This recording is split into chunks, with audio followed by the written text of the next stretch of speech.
Hey Messiah, it's Pastor Mark here. Great to see you this evening or whatever time you're watching this. And we're digging into our midweek devotions, looking at the 10 Commandments. This week we're looking at Commandments 5, 6, and 7.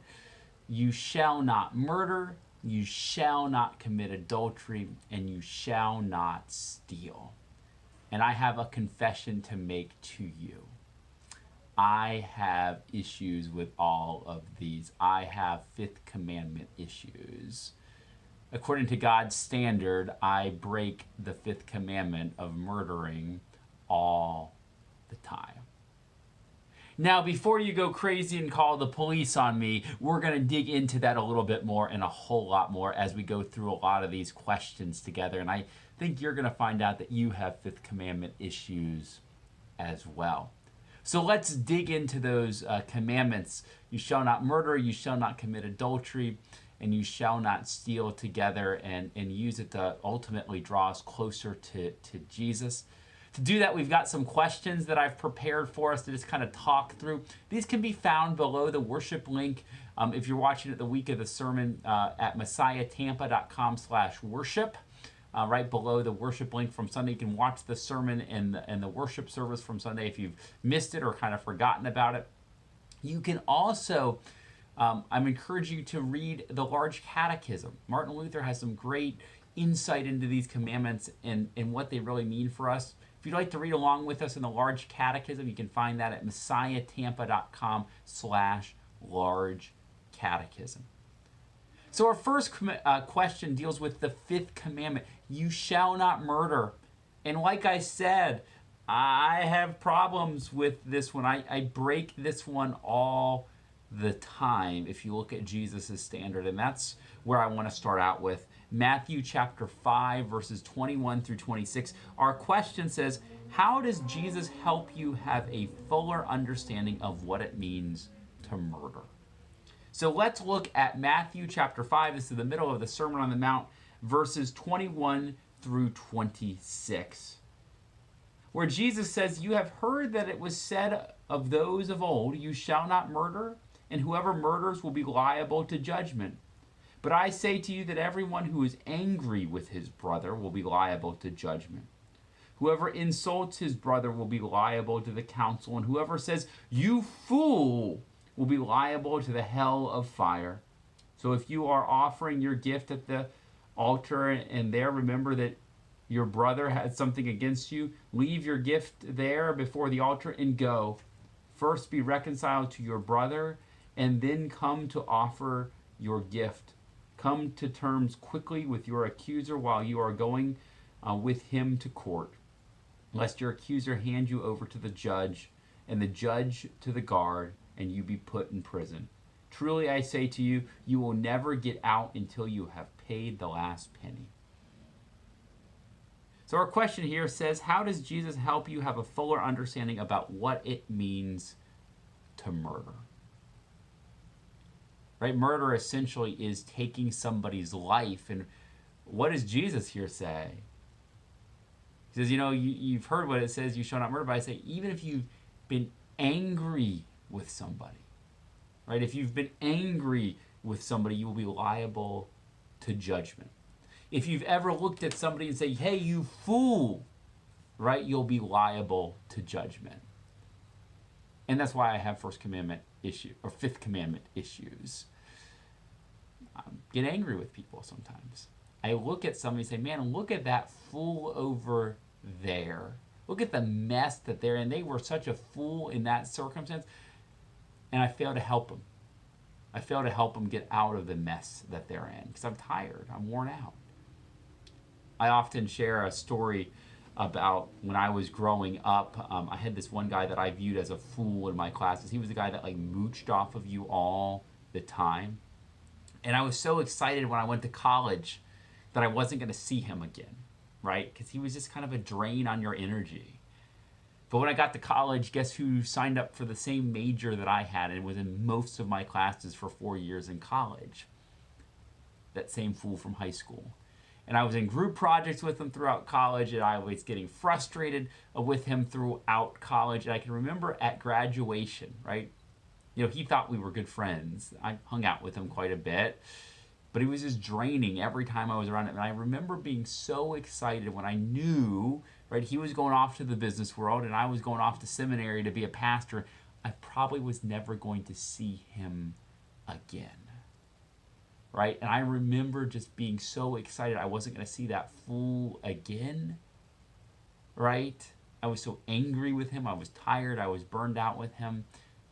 Basically, I was committing murder in my heart. I was telling God, who gives life, who has breathed life into this one individual, that God kind of had messed up there.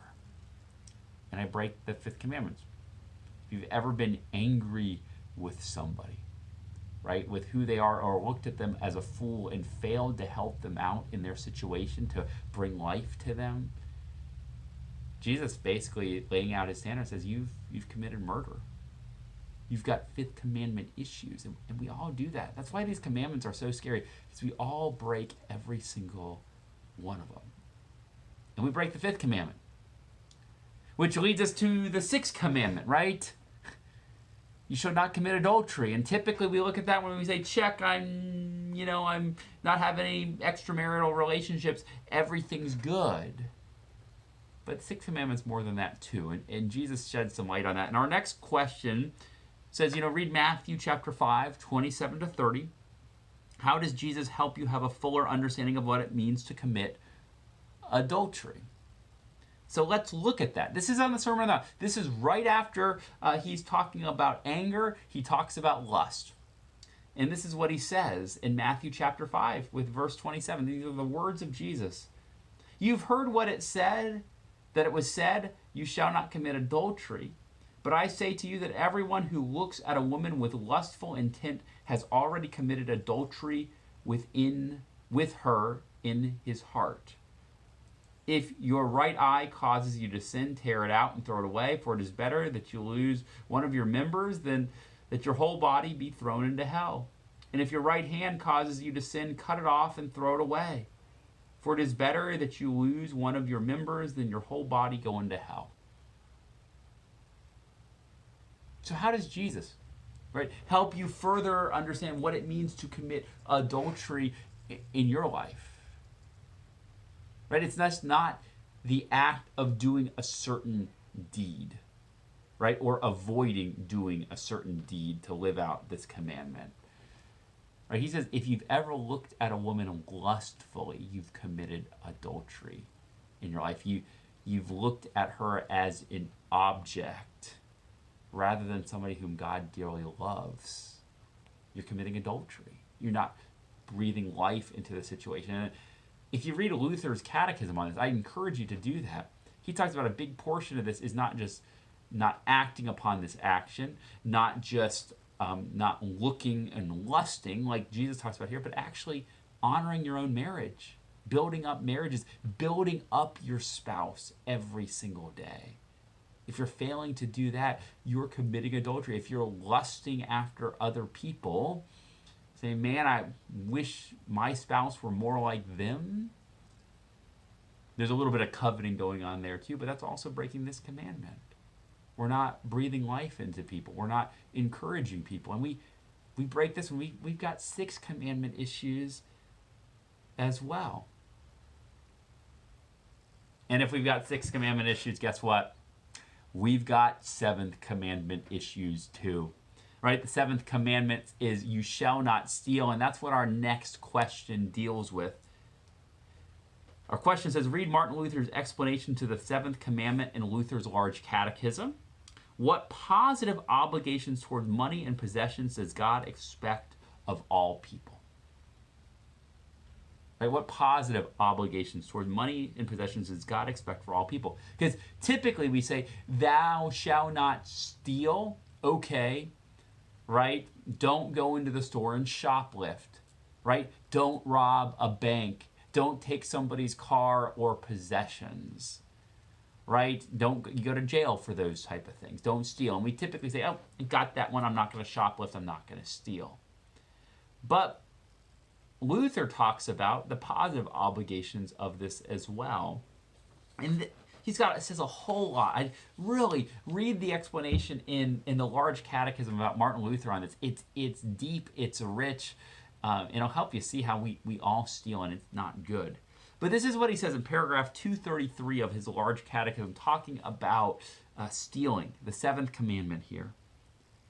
He says, therefore, let everyone know that it is his duty at the risk of God's displeasure, not only to do no injury to his neighbor, nor deprive him of gain, nor to perpetrate any act of unfaithfulness or malice in any bargain or trade. So there, he's talking about the things that we shouldn't do, right? Basically defrauding our neighbor. We see this happen all the time. Sometimes we call it good business practices, right? When you're shrewd, when you're lining your own pockets at the expense of your neighbor, right? I just heard that a major corporation last week, I think, laid off like 1,100 employees. And because of that, their stock went up 4%. Right? They're stealing wages from people so that they can increase their bottom line. That's not good, right? That's breaking this commandment. But Luther continues, we are to faithfully preserve his property for him, to secure and promote his advantage, especially when one accepts money, wages, and one's livelihood for such a service. We need to work on preserving people's value and property. Right? So that means, right, if somebody is dependent upon you for their wages, you pay them well, right? Right? So you don't steal from them. So if you're employing somebody, you don't cut out a wage from them. You know, one of the big things here now where I think we break this commandment is in tipping, where we fail to tip people, where people are dependent upon that wage for their livelihood. Maybe we get a little frustrated with them, so we say, we're not paying you at all, right? We just took 2 hours of your time, but we're not going to pay you at all. That might be stealing from them a little bit, even if you're a little upset at their service. It might be out of convenience too. You know, now is the big thing with COVID is grocery delivery. You know, things that are being delivered that were never delivered before, where somebody working below minimum wage comes and delivers your groceries for them, and it's really tempting. Say, okay, I'm not going to see them. They're just going to leave them on the doorstep. I don't need to tip them, right? Are they really even going to notice that? We're not helping preserve their wages. We're stealing from them.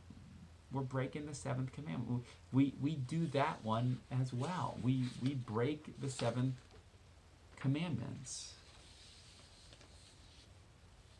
Really, the fifth, sixth, and seventh commandments deal with loving our neighbors. And the fifth, sixth, and seventh commandments are all about that. And our last question here says, thinking of the fifth, sixth, and seventh commandment, how do these commandments involve concern and welfare for your neighbor?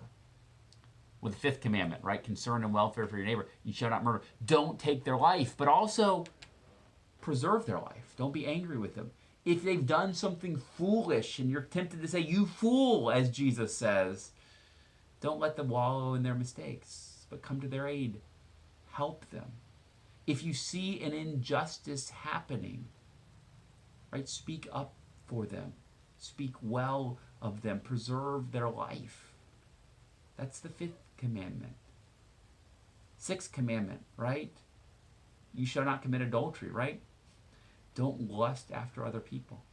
Don't look at people like they are objects, but uplift people. Uplift your own spouse. Uplift the marriages of the people around you if you're single. Right? Work to preserve those so that they might have life in their marriages. That you might have life in your marriage if you're married. Seventh commandment, you shall not steal. It's not just about not shoplifting and things like that, but actually seeking the welfare of those around you. Paying people a fair wage. Thinking about the corporations that you support and what they're doing and maybe some predatory practices that they're doing.